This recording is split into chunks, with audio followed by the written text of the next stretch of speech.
श्री स्वामी समर्थ. स्वामी भक्त हो. स्वामी अक्कलकोटीमध्ये आपला स्वागत आहे. आपल्या कुंडलीत स्वामी दर्शनाचा जर योग असेल तर त्यांचे दर्शन निश्चित घडते. त्यासाठी आपल्या मुखात सदैव जाप हवा, नामाचा जय जयकार हवा, स्वामींच्या भेटीचा विलक्षण ध्यास हवा, तरच भेट घडते. म्हणून सुरू करूया आजचा प्रवचन. नित्य स्वामी दर्शन दिवस 30वा.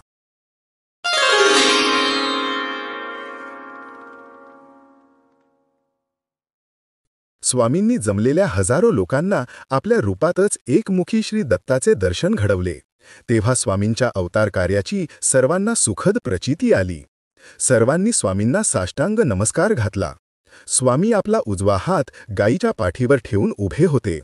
स्वामींच्या पाठीमागे तेजाचे चक्र वेगाने गरागरा फिरत होते. स्वामींच्या ह्या तेजस्वी मूर्तीकडे पाहताना लोकांच्या नजरेचे पारणे फिटत होते. अचानक स्वामींच्या मुखातून शब्द उमटू लागले. आम्ही यजुर्वेदी ब्राह्मण. आमचे नाम नृसिंहभान. मूळ पुरुष वटवृक्षस्थान, दत्तनगर निवासी हो.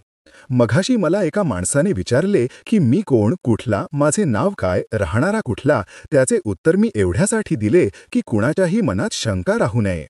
स्वामींचे बोल ऐकून मघाचा तो दुष्ट माणूस ओशाळून गेला होता. स्वामी श्री दत्तावतारी आहेत ह्याची त्याला आता खात्री पटली होती.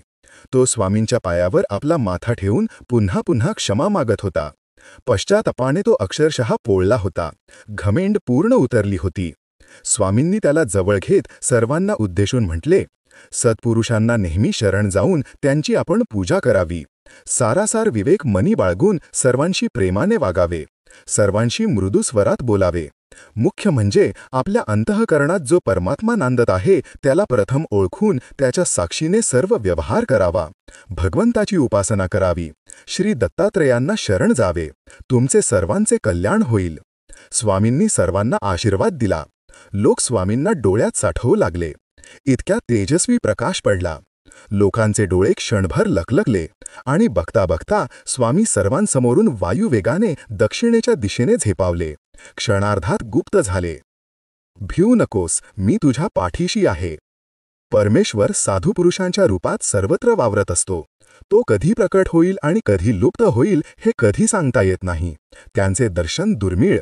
स्वामी समर्थ हे श्री दत्तात्रेयाचे अवतार होते. ते कुठे आणि कधी प्रकट होतील हे सांगता येत नाही. आपल्या कुंडलीत स्वामी दर्शनाचा जर योग असेल तर त्यांचे दर्शन निश्चित घडते. त्यासाठी आपल्या मुखात सदैव जप हवा, नामाचा जय जयकार हवा, स्वामींच्या भेटीचा विलक्षण ध्यास हवा, तरच भेट घडते. माझ्या प्राणप्रिय स्वामी भक्तांनो, दुष्टवृत्ती एकदा का संपुष्टात आली की अहंकार संपतो.